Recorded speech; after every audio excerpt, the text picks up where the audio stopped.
예, 오늘은 야고보서 3장을 통해서 혀를 다스리는 복음의 능력이라는 제목으로 함께 은혜 나누도록 하겠습니다. 예, 저는 이 교회를 개척하면서 줄곧 하나님한테 기도를 해왔습니다. 제가 무엇을 해야 되겠습니까? 하는 기도를 오랫동안 했습니다. 근데 하나님께 기도하면서 계속 드는 생각은 내 양을 먹여라, 다음 세대를 세워라 하는, 그래서 교회가 지금 해야 할 일이 다음 세대를 일으키는 일. 지금 그냥 있으면 아마 우리 세대가 끝나기 전에 교회가 많이 기울어질 것 같아요. 그래서 우리 자녀들이 어른이 됐을 때 과연 한국의 교회가 이 상태로 간다면 존재할 수 있을까 하는 의문이 들 정도입니다. 급속도로 줄어들고 있어요. 통계가 그걸 말해주고 있습니다. 근데 이 원인이 어디 있겠습니까? 하나님이 돌아가셨어요? 아니잖아요.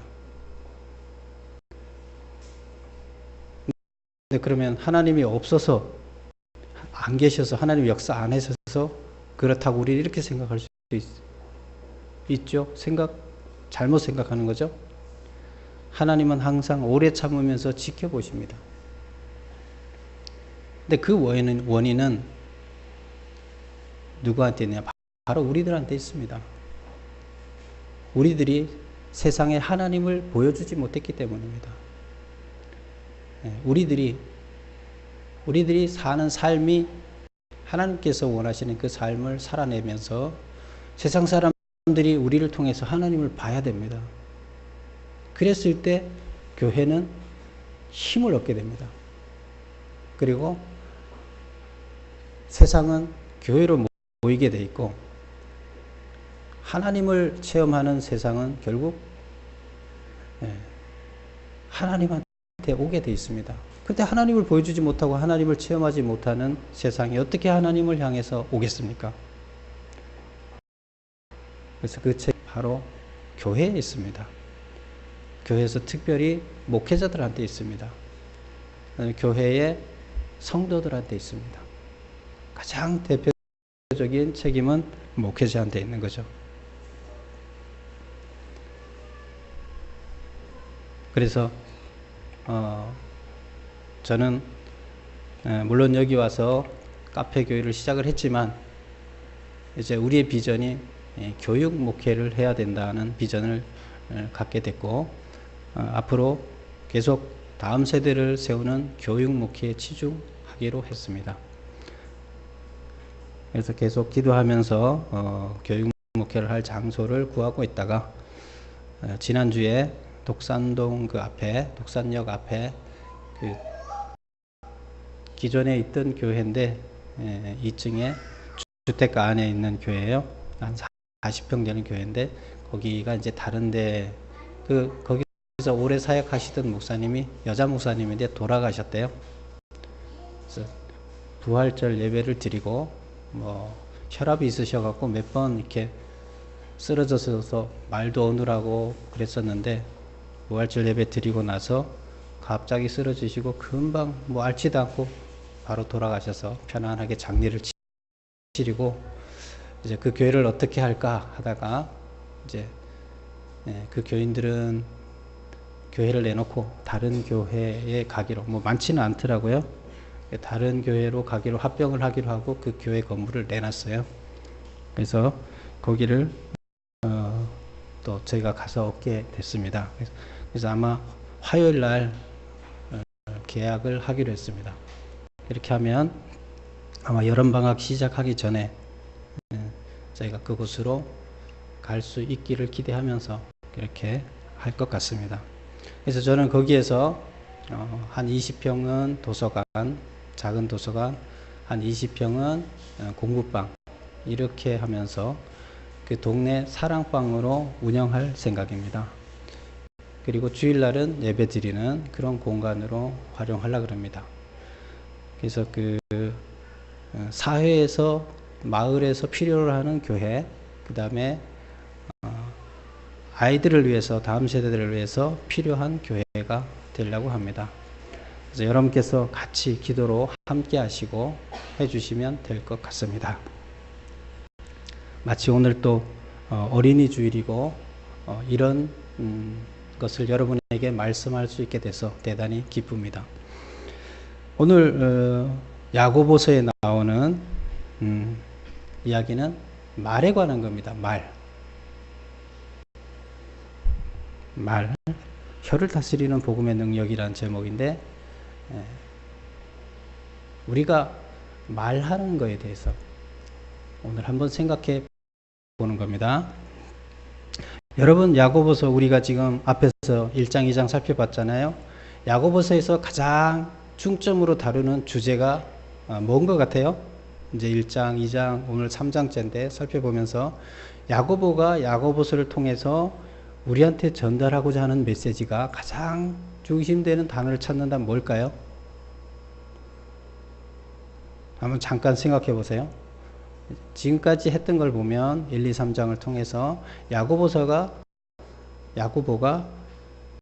편지를 써서 뭘 전달하려고 했느냐? 네, 바로 실천입니다. 실천. 그냥 믿는 것이 아니라 믿은 것을 행동으로 옮기는 실천을 해야 된다. 이것이 바로 하나님께서 원하시는 성숙한 성도다. 이렇게 얘기를 합니다.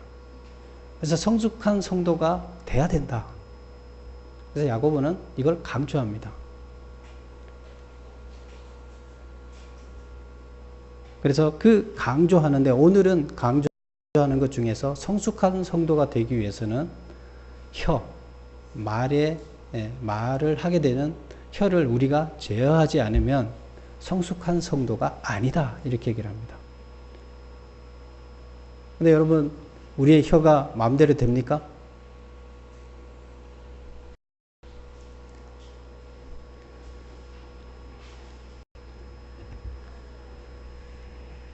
예. 오늘 본문 1절을 한번 보세요. 네, 형제야, 너희는 선생된 우리가 더 큰 심판을 받을 줄 알고 선생이 많이 되지 말라. 처음에 이렇게 시작합니다. 선생이 되지 말라고 얘기를 해요. 선생이 많이 되지 말라. 많은 사람들이 선생 되려고 하는데 많은 사람들이 선생 되지 말라고 얘기를 해요. 왜 선생이 되지 말라고 얘기를 할까요? 유대인들은 선생이 되는 것을 굉장히 자랑스러워했어요. 그 선생이 이제 말씀을 가르치는 그 선생이 얘기를 하는데, 그래서 자비량으로 돈 안 받고 랍비, 성경을 가르치는 스스로 교사가 되는데, 그것을 어렸을 때부터 훈련을 받아서 한 20년, 30년 이렇게 훈련을 받으면 그제서 랍비가 됩니다. 근데 그런 과정을 거쳐서 랍비가 되는 것을 뭐 보수가 있는 것도 아니에요. 근데 그것을 굉장히 자랑스럽게 생각했습니다. 그래서 선생이 되는 걸 자랑스러워했어요. 누구나 선생이 되려고 그래요. 근데 지금 여기서 여기 지금 야고보는 선생이 되지 말라고 얘기를 해요. 무슨 말일까요? 네, 선생이 되지 말라는 소리가 아니라 선생이 되되 제대로 된 선생이 되라, 이런 얘기입니다. 네, 우리가 그러죠. 뭐 무슨 일을 그렇게 하려면 때려쳐라. 공부 그렇게 하려면 그냥 공부 때려쳐라. 뭐 이런 얘기를 많이 하죠. 그러면 부모 그 마음속에 있는 내용은 뭐예요? 이 중심은 무슨 말을 하는 거예요? 공부하지 말고 학교 가지 말라 얘기해요? 공부 좀 제대로 해라, 이런 소리를 그렇게 얘기를 하는 거죠. 똑같은 얘기예요, 이게. 선생 되지 말라. 올바른 선생이 되라, 이런 얘기를 합니다. 근데 왜 올바른 선생이 되라 이런 얘기를 강조할까요? 예, 지금 이때 무슨 일이 있었어요? 예수님이 돌아가시고 부활하시고 나서 제자들이 예수 믿는 사람들, 제자들 다 탄압을 받았죠. 그리고 원래 그 유대인들은 예수를 믿지 않는데 복음을 받아들이지 않았죠. 근데 그 사람들은 선생들이 많아요. 근데 그 사람들이 예수를 믿는 믿는다 하면서 개종을 일부는 했어요. 왜? 예수님의 이적, 제자들의 이적 이런 걸 보면서 믿어야 되겠구나 하면서 예수를 믿는데 제대로 믿는 게 아니에요. 자기가 과거에 생각했던 유대주의 그 방식의 예수님을 그대로 믿으면서 예수님이 얘기한 거랑 반대의 이야기를 합니다. 그래서 어떻게 보면 가짜 선생이죠. 그들이 예수님이 와서 잘못 해석한 것을 이렇게 하면 안 된다. 이렇게 해석해야 된다. 그거는 그 뜻이 아니고 이렇게 해야 된다. 이렇게 가르쳐 줬는데 그거는 받아들이지 않고 그대로 과거의 것을 답습하는 거예요. 그럼 그 교사가 올바른 교사일까요? 유대교의 선생이었던 랍비들이 다 지금 신종 기독교에 와서 다시 선생 노릇을 지금 다 하겠다는 거예요. 그들을 향해서 얘기를 하는 겁니다. 그리고 그들의 영향을 받은 사람들을 향해서 뭐라고 얘기합니까? 선생 되지 말라.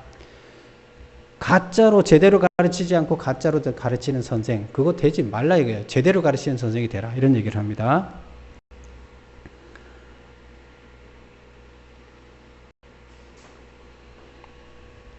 그래서 선생은 말을 얘기하는데 왜 선생 예를 들었을까요? 네, 선생은 말로 먹고 사는 직업이에요. 말을 하는 말하는 직업을 가진 대표적인 선생이잖아요. 그래서 지금 말을 얘기하고자 말을 조심해야 된다. 함부로 말하지 마라. 혀를 우리가 제어해야 된다. 이 얘기를 하기 위해서 선생을 먼저 이야기를 하게 되는 거죠. 그리고 1절에 보면 또 이렇게 얘기합니다.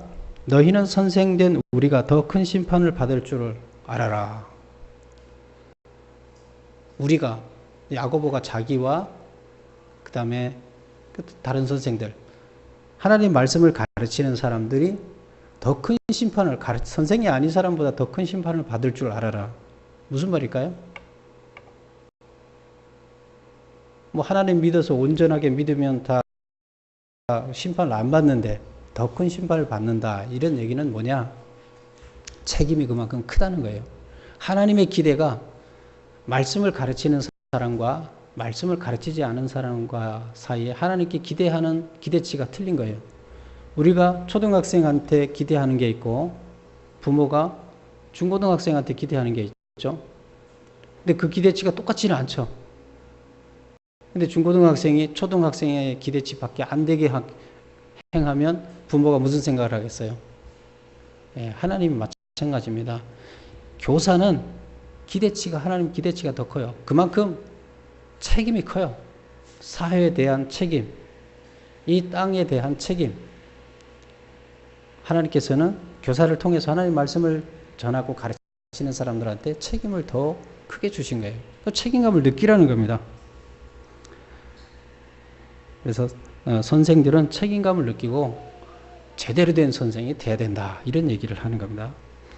그래서 얼핏 읽으면 다르게 들리죠. 내 형제들아 너희는 선생된 우리가 더 큰 심판을 받는다.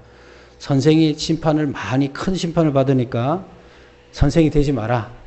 괜히 잘못했다 지옥 간다. 이렇게 들리죠. 근데 그 소리는 아닙니다. 그 다음 2절 보면 우리가 다 실수가 많으니 이렇게 얘기를 하죠.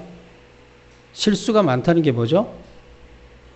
만일 말에 실수가 없는 자라면 곧 온전한 사람이라 능히 온 몸도 굴레시우리라. 우리가 다 실수가 많다. 우리라는 건 다 우리 사람을 얘기하는 거. 우리 사람들은 누구나 실수를 할 수밖에 없다는 거예요. 하나님을 믿는 사람도 그렇고 안 믿는 사람도 그렇고 또 신실한 믿음을 가진 사람이라 하더라도 실수를 안 하는 사람은 없다는 거예요. 우리 사람들은 하나님 앞에 완벽하게 실수 안 하고 서 있는 존재는 없다는 거예요. 실수가 많으니 만일 말에 실수가 없는 자라면 곧 온전한 사람이라. 그 실수 중에서 말에 대해서 실수가 없다 그러면 다른 거 실수를 하더라도 말에 실수를 안 하면 그 사람은 온전한 그리스도인이라고 이렇게 생각한다. 이렇게 지금 얘기를 하는 거예요. 온전한 사람이라. 온전한 그리스도인이라. 능히 온 몸도 굴레 씌우리라. 온 몸을 굴레 씌운다는 게 뭐예요? 온 몸을 굴레 씌운다? 예. 굴레가 뭔지 알죠? 굴레. 예. 조금 이따가 같이 설명을 할게요. 야고보는 인간을 어떤 존재라고 했냐? 좀 전에 말씀드렸듯이 실수하는 존재다. 그래서 여기서 말하고자 하는 것은 이제 실수하지 않는 성숙한 그리스도인이 돼야 된다는 얘기를 하려고 합니다. 야고보가. 그래서 우리는 다 실수하는 존재다. 근데 우리는 성숙해져야 돼요. 실수를 안 할 수는 없지만 하나님 앞으로 갈수록 실수를 적게 하는, 항상 말만 입만 열면 말에서 계속 실수를 한다 생각해 보세요. 신뢰가 있습니까? 그가 사회를 변화시킬 수 있을까요? 입만 열면 거짓말만 한다고 생각해 보세요. 남들에 대한 모함만 한다고 생각해 보세요. 그 입으로 세상을 바꿀 수 있어요? 하나님께서 원하시는 삶을 살 수가 있을까요? 그렇지가 않습니다. 그래서 이렇게 여기서 말에 실수가 없으면 온전한 사람이다. 다른 실수보다도 더 강조를 합니다. 그래서 가장 심각한 실수가 뭐냐? 말이라는 거죠. 근데 왜 그렇게 생각하냐?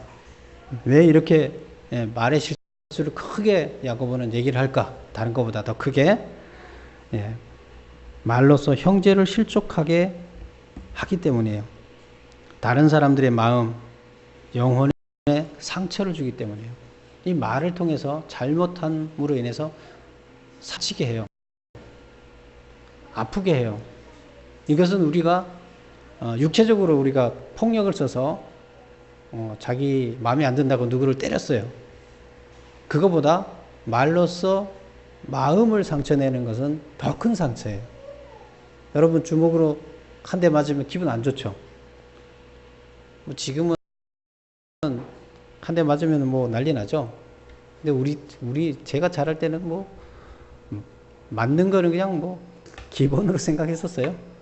학교에서도 뭐 항상 단체 마대 걸려 빼갖고 선생님이 남자들 엎드려 뻗쳐 해갖고 뭐 오늘 5대 선생님 다 때리고 나면 70명을 다 때리고 나면 선생님 지쳐갖고 수업을 못해요.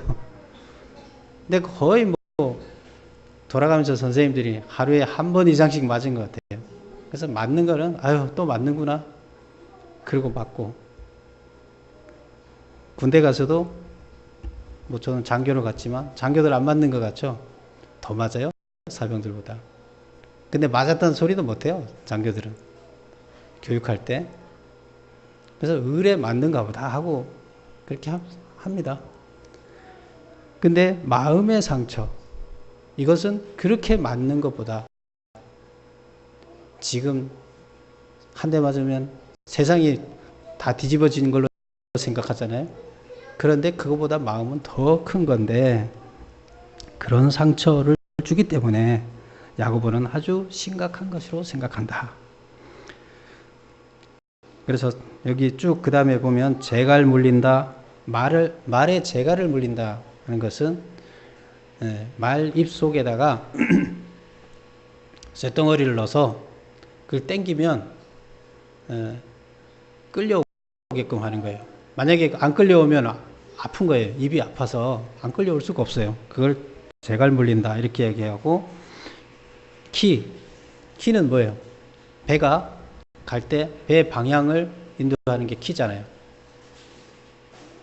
그 다음 혀는 바로 이 지금 소를 움직이게 하는 재갈이나 그 다음에 배에서 배를 방향을 틀게 하는 키. 그래서 그 거대한 게 키를 통해서 배가 방향이 틀려지는 거예요. 재갈을 통해서 말이 우측으로 갈지 좌측으로 갈지 멈춰야 될지, 재갈 때문에 말은 통제가 되는 거예요. 바로 우리 혀가 키와 재갈과 같은 역할을 한다. 중요한 역할을 한다. 이렇게 얘기를 합니다. 그래서 우리 혀가 바로 재갈이 몰려서 하나님이 원하는 대로 가면 좋겠죠. 근데 안 그러면 문제가 많겠죠. 작은 불씨 하나가 산을 다 태운다. 작은 불. 그래서 이런 거에 공통점을 이렇게 쭉 예를 들었는데, 그 예를 들은 공통점은 작은 부분이지만 전체를 좌우하는 능력을 가진 것들이다. 이런 것들을 보면. 그 예를 지금 여기서 쭉 들었죠. 아까 읽은 본문에서. 이런 혀를 함부로 놀리면 엄청난 재앙을 초래한다. 잘못하면 말도 언덕에 떨어질 수가 있고, 절벽에 떨어져 죽을 수가 있고, 배도 전복을 할 수가 있어요. 근데 우리가 혀를 잘못 돌리게 되면 우리도 똑같다는 거예요. 그래서 혀는 내 자신의 죽고 사는 문제, 재앙이 걸려 있다. 그 재앙을 나한테 줄 수도 있고 재앙을 주지 않을 수도 있다. 형제들을 대할 때 혀를 우리는 조심해야 된다. 상대방을 다치게 한다는 건 뭐예요? 내가 죄를 짓는 거고 결국 내가 죽는 거예요. 내가 구원받지 못하는 거예요. 실천을 해야 되는데 혀를 통해서 실천을 못하게끔 나를 악업 속으로 끌고 간다는 거예요. 배의 키가 다른 방향으로 끌고 가듯이 내 혀가 나를 악의 속으로 나를 끌고 간다는 거죠. 그래서 그 혀를 잘 관리해야 된다. 이렇게 얘기를 합니다. 사람에게 혀는 불의의 세계이다. 이렇게 말하고 있어요. 6절에 보면 혀는 곧 불이요 불의의 세계라. 혀는 우리 주체 중에서 온몸을 더럽히고 삶의 수레바퀴를 불사르라니 그 사르는 것이 지옥불에서 나느니라.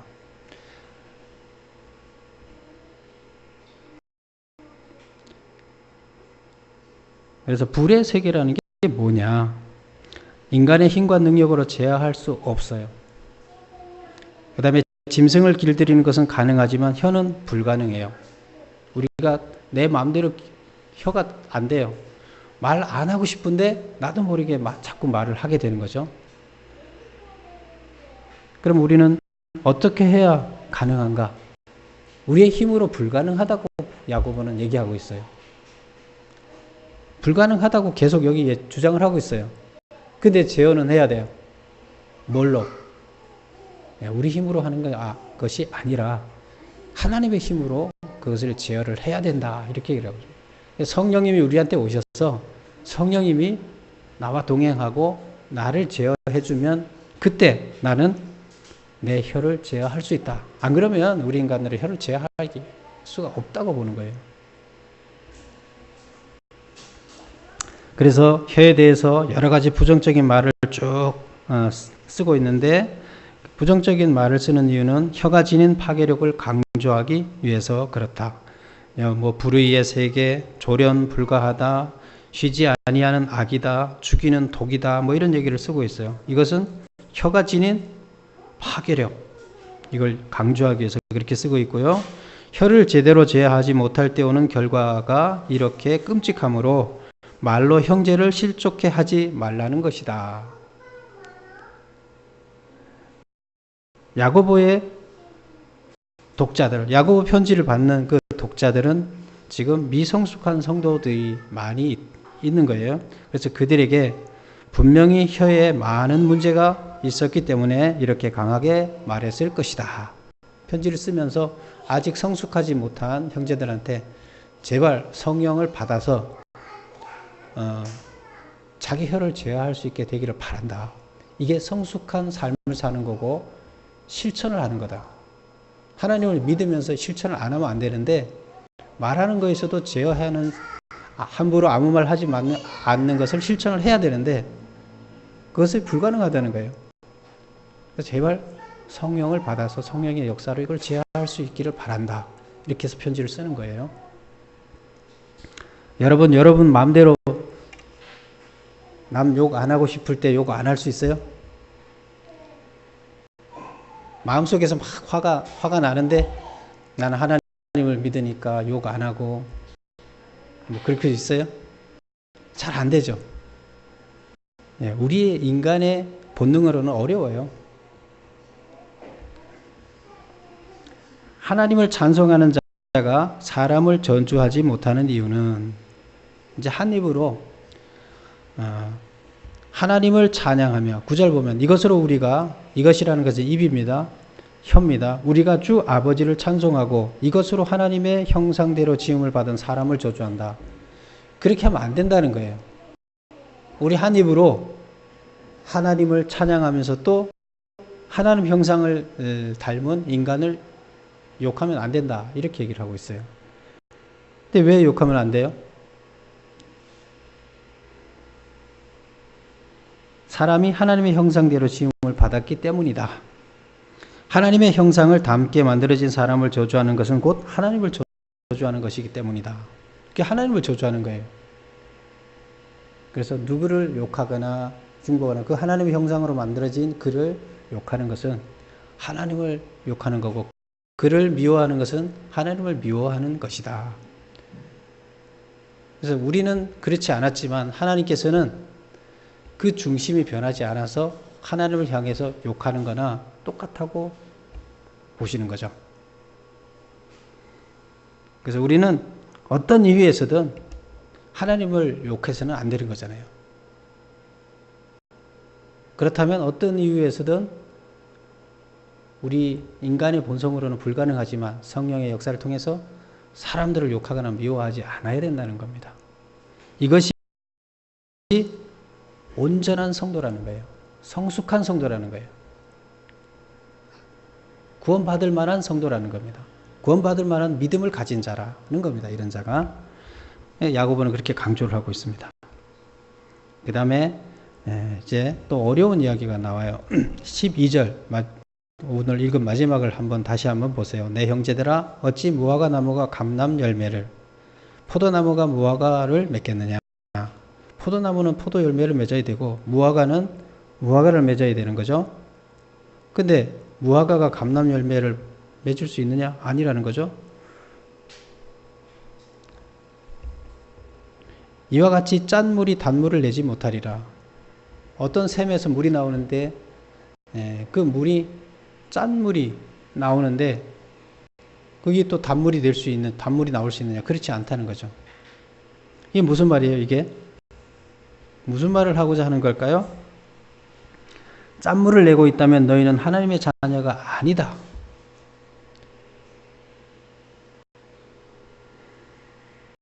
저주의 말을 하고 있다면 너희는 하나님의 자녀가 아니다. 이 얘기를 하려고 이렇게 장황하게 얘기를 하고 있습니다. 항상 단물을 좋은 말을 해야 되는데 짠물, 적당하지 않은 짠물을 낸다. 나쁜 말을 하게 되면 하나님 자녀가 아니다. 저주의 말이 내 입에서 나온다 그러면 너희는 하나님의 자녀가 아니다고 이렇게 야고보는 얘기하고 있습니다. 아직 온전한 하나님의 자녀가 되지 않았다. 성숙한 그리스도인이 되지 않았다. 구원받을 만한 레벨에 올라가지 않았다. 이렇게 얘기를 하고 있습니다. 왜? 실천을 강조하니까. 구원받으려면 구원받을 만한 믿음이 있어야 되는데 그것은 믿음이 정말로 있다 그러면 실천하지 않고는 안 된다는 거예요. 실천을 해야 그 믿음이 있다고 본다. 이렇게 야고보는 설명을 하는 거예요. 그래서 이런 말은 바로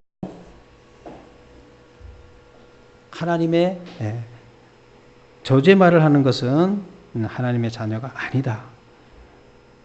야고보가 길들여지지 않는 혀를 부각시키는 이유는 뭐냐?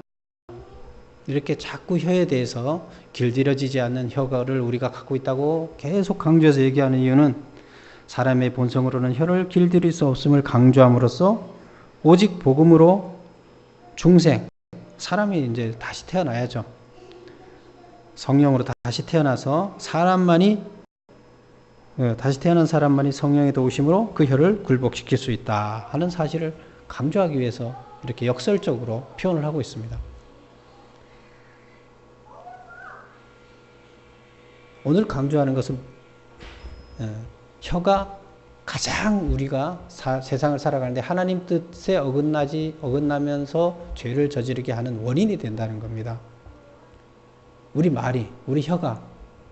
그래서 그것을 어떤 방식으로든 우리는 제재해야 된다는 거예요. 제재해야 구원받을 수 있다 이런 얘기예요. 지금 이 야고보서의 이야기가 다 구원받으려면 뭘 해야 된다? 실천해야 됩니다. 이렇게 얘기를 합니다.